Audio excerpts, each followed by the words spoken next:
Hey, Bob Filke here for the Friday Finish, the week of April 21st, brought to you by our partners at DTE Energy.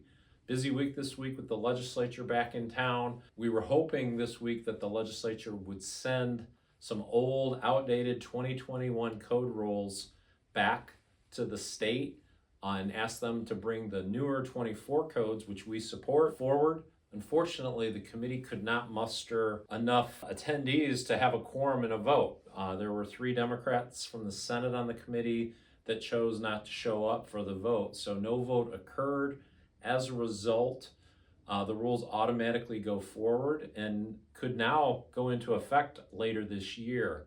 However, we are notifying the state of Michigan that we intend to file a lawsuit against them, asking for an injunction on the implementation of these rules. It's going to take us several weeks to do that. We actually have to notify the state that we intend to sue them, but that it will happen within the next several weeks. You can read our press release on what happened. It provides a little more details if you click on the link below. Lastly, given the fact that the legislature didn't even show up, members of the legislature didn't even show up to do their job and even vote no if they so chose, we actually have 2 leaders. We have the Speaker of the House and the Senate Minority Leader. They're going to be doing a Leaders of the Legislature event with us on May 23rd at 8 a.m. It will be via Zoom. Also, if you are able or unable, you can submit a question for those 2 legislative leaders by clicking on the link below and sending that in to us. So if you want to get a better feel for what's happening in Lansing,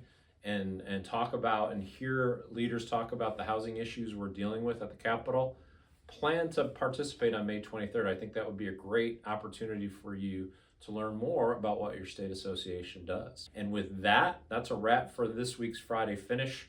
I hope you all have a great weekend, and we'll see you next week.